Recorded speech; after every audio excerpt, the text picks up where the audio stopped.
Shalom, shalom, mes bien-aimés dans le Seigneur. Je vous salue tous au nom suprême et précieux de notre Seigneur Jésus-Christ. Bien-aimé, ce matin, j'ai vraiment à cœur de partager ceci avec toi. Et je crois véritablement que ça va te bénir. Sans plus tarder, nous allons prendre dans Lamentation 3, versets 22 à 26. Je lis pour la gloire du Seigneur. Les bontés de l'Éternel ne sont pas épuisées. Ses compassions ne sont pas à leur terme. Elles se renouvellent chaque matin. Oh, que ta fidélité est grande. L'Éternel est mon partage, dit mon âme. C'est pourquoi je veux espérer en lui. L'Éternel a de la bonté pour qui espère en lui, pour l'âme qui le cherche. Il est bon d'attendre en silence le secours de l'Éternel. Il est bon pour l'homme de porter le jour dans sa jeunesse. Amen. Bien-aimé, ce matin, en fait, j'aimerais pas. J'étais en train de réfléchir sur. J'étais en train de réfléchir, pardon.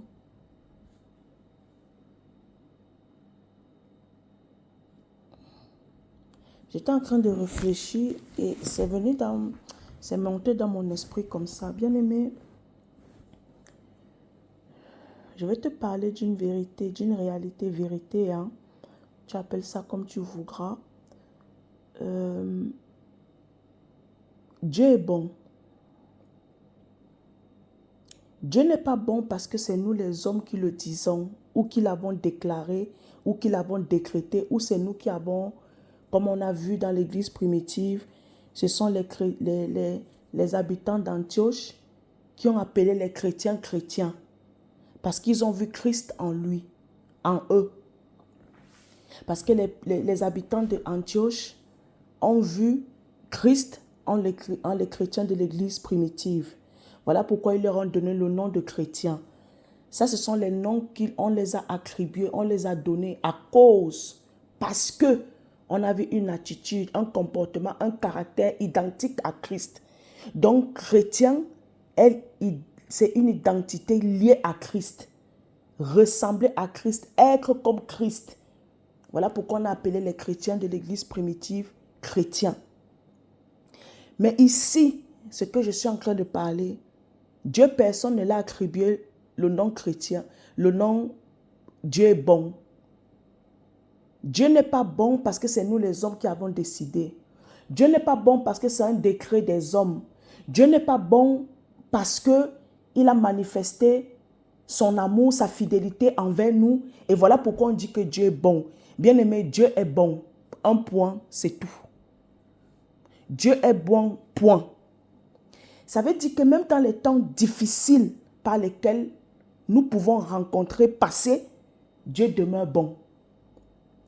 La bonté de Dieu ne s'évalue pas, ne se jauge pas par le fait que Dieu va nous exaucer, va nous bénir, va nous sortir de la vallée de l'ombre de la mort. Non, non, non. Malgré que nous soyons dans la vallée de l'ombre de la mort, Dieu demeure bon. Les disciples de Daniel et ses compagnons avaient dit au roi, nous n'allons pas manger tes mains et s'il faut qu'on meure, on meurt. Si le Dieu que nous servons veut nous secourir, il nous secourira. S'il ne veut pas nous secourir, il demeure Dieu. Donc Dieu là, même quand tu passes par les temps difficiles, tu ne peux pas régner que Dieu est bon. Dieu est bon. C'est sa nature. C'est son caractère, c'est sa personnalité. Il est bon. C'est pas parce que tu passes par les temps difficiles que Dieu tout d'un coup va devenir mauvais. Dieu ne sera plus bon. Ou bien c'est parce que Dieu te bénit que tu trouves que Dieu est bon. Non, bien aimé, même dans les temps difficiles là, Dieu demeure bon. Il est bon. Il n'était pas bon. Il est toujours bon. La bonté de Dieu se conjugue toujours au présent, pas au passé, pas au futur. Dieu est bon. On ne dit pas que Dieu sera bon. Non, Dieu est bon. Dieu est bon parce qu'avant que Dieu ne manifeste sa bonté dans la vie de tout un chacun de nous, de ceux qui le cherchent, il était déjà bon. Ce n'est pas quelqu'un qui a donné cette identité à Dieu. Ce n'est pas quelqu'un qui a donné cette personnalité à Dieu. Dieu lui-même, il s'attribuait cela.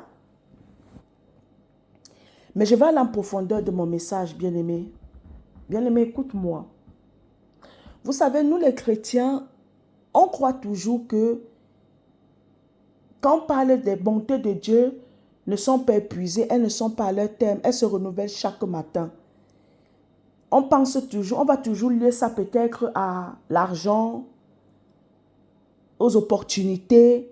C'est vrai, hein? C'est vrai. Mais je vais prendre ça dans un autre aspect. Bien-aimé, sais-tu que malgré que tu ne manges, peut-être que tu n'as pas de quoi manger, le fait que tu es vivant, le fait que Dieu t'a accordé le souffle de vie, c'est une bonté c'est une bonté. C'est une bonté de Dieu. Sais-tu que le fait que tu as la paix, malgré que tu ne passes par des temps difficiles, c'est une bonté de Dieu? Sais-tu que le fait que tu respires, que tu arrives à marcher, tu arrives à utiliser, à sentir tes sens, tes 6 sens, tes 5 sens ou 6 sens, sais-tu que c'est la bonté de Dieu? Vous savez, des fois, on va penser que, ah non, on n'a pas l'argent, ou bien que Dieu, on va définir que Dieu est bon quand Dieu va m'accorder le mariage. C'est là où tu vas voir les gens dire, Dieu est bon, il m'a exaucé, Dieu est bon, Dieu est fidèle. Non, bien-aimé. Bien-aimé, la fidélité de Dieu aussi, la bonté de Dieu aussi se jauge dans sa fidélité. La fidélité dans quel sens? Qu'il te maintient debout pour pas que tu tombes. Il te maintient debout. Même quand tu es dans les persécutions, tu es dans les temps compliqués, difficiles, Dieu manifeste sa fidélité parce qu'il t'a promis qu'il ne t'abandonnera pas, il ne te délaissera pas. Bien-aimés, arrêtons d'évaluer la bonté de Dieu par rapport aux circonstances par lesquelles nous passons, par rapport par l'exaucement, par rapport par l'accomplissement, par rapport peut-être qu'il nous a répondu à une de nos prières. Non, bien-aimés, si on fait ça, ça veut dire que ce n'est pas Dieu. Ça veut dire que ce n'est pas Dieu. Dieu, lui, là, qu'il nous bénisse, qu'il ne nous bénisse pas, il demeure bon. Il est bon. Je dis bien que Dieu est bon. Même si tu passes par les temps difficiles, comment? Dieu demeure bon. Dieu demeure bon. Et les disciples de Jésus ont compris cela. De la manière qu'eux-mêmes ils rendaient témoignage, les disciples de Jésus étaient persécutés jour et nuit. Ils n'avaient pas la liberté comme nous avons là de parler de la parole de Dieu, d'aller nous mettre devant les rues, d'aller nous mettre au milieu des marchés, prêcher la parole. Les disciples de Jésus étaient combattus. En vérité, ces hommes n'avaient pas de paix. Ils étaient persécutés à un haut point. Mais les disciples de Jésus continuaient à dire que Jésus est bon. Ils continuaient à prêcher Dieu. Ils continuaient à prêcher Jésus. Malgré ces persécutions-là, c'est parce qu'ils ont compris le véritable sens des bontés de Dieu, de la bonté de Dieu. La bonté de Dieu ne se définit pas parce que tout roule dans ta vie, tout est rose. Bien aimé, la bonté de Dieu même se définit même par les temps que tu passes, les temps difficiles. Parce que malgré ça là, Dieu trouvera le moyen de t'en sortir. Dieu ne laissera pas que tu sois tenté au-delà de tes forces. Il trouvera toujours un moyen de t'en sortir. Il fera toujours concourir toutes choses pour ton bien. Souvent, le fait qu'on ne connaisse pas Dieu, on ne connaisse pas la nature de Dieu, on ne connaît pas le caractère de Dieu, la personnalité de Dieu, cela peut nous mettre un frein. Bien aimé, quand tu connais réellement Dieu, pas parce qu'il t'a béni, hein, pas parce que tu as vu sa main puissante se manifester dans ta vie, mais que tu le connais tel qu'il s'est présenté, tel qu'il veut que tu le connaisses. Bien aimé, rien ne peut t'ébranler. Même quand tu es dans les temps compliqués, difficiles, rien ne peut venir t'ébranler. Rien ne peut venir te voler ta joie, ta paix. Parce que tu sais que tu te dis dans toi, qu'est-ce qui pourra me séparer de l'amour de Dieu? Qu'est-ce qui est au-dessus de Dieu dans ma vie? Il n'y a rien qui est au-dessus de Dieu. Il n'y a rien qui est au-dessus de Dieu. Vous avez lu le verset quand j'ai dit, la bonté de Dieu se manifeste au travers de celui qui le cherche. Bien-aimés, cherchons Dieu. Cherchons Dieu non pas parce qu'il va nous bénir, non pas parce qu'on veut se marier, on va avoir un travail, parce qu'on est au chômage, on commence à aller prier, on commence à chercher la face de Dieu.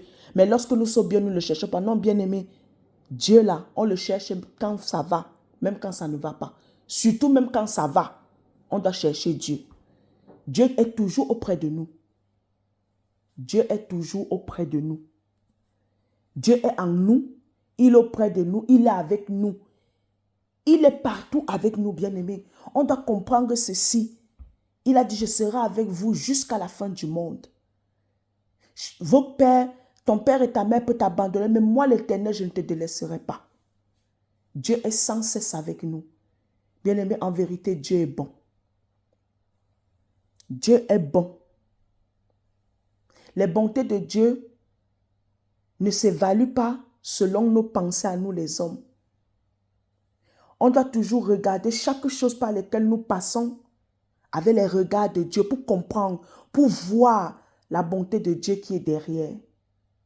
Est-ce que tu me comprends? Job a vu la bonté de Dieu dans ce qu'il arrivait. Voilà pourquoi la parole de Dieu dit que Job n'a jamais péché contre Dieu. Jésus, en mourant sur la croix, il voyait la bonté de Dieu. Les disciples de Jésus, en mourant, en acceptant d'être persécutés, de mourir pour l'évangile, de donner leur vie pour l'évangile, ils voyaient la bonté de Dieu dedans. Bien-aimé, il est possible que malgré que tu passes par la vallée de l'ombre de la mort, tu vois la bonté de Dieu dedans. Tu trouves un plaisir dans ces choses-là parce que tu sais que celui qui est le plus fort, celui qui est le plus puissant est de ton côté, a vaincu le monde, a vaincu Satan et ses principautés. Ces principautés-là fléchissent le genou devant Jésus. Oui, bien-aimé, ton problème par lequel tu passes là, fléchis les genoux devant le nom de Jésus. Mais toi, tu peux tout changer cette donne-là en ne te laissant plus manipuler par les circonstances que tu passes. Commencer à vouloir définir Dieu par rapport aux circonstances par lesquelles tu passes, par rapport à ce qu'il fait pour toi, par rapport à ce que non, bien-aimé. Non. Dieu est bon et il demeure bon. Je n'ai pas dit que Dieu était bon ou bien que Dieu sera bon. Il est bon. Même dans les temps difficiles où tu as perdu ton bon sens, où tu es perturbé, troublé, tu ne sais plus sous quel pied danser, tu ne sais plus comment te retourner, Dieu demeure bon. Et Dieu est auprès de toi. Il est en toi. Il est avec toi. Il est à tes côtés. Il est auprès de toi. Ne doute pas de cela. Sois fortifié et que Dieu te bénisse abondamment. Paix et grâce dans ta vie. Au nom suprême de Jésus-Christ. Amen.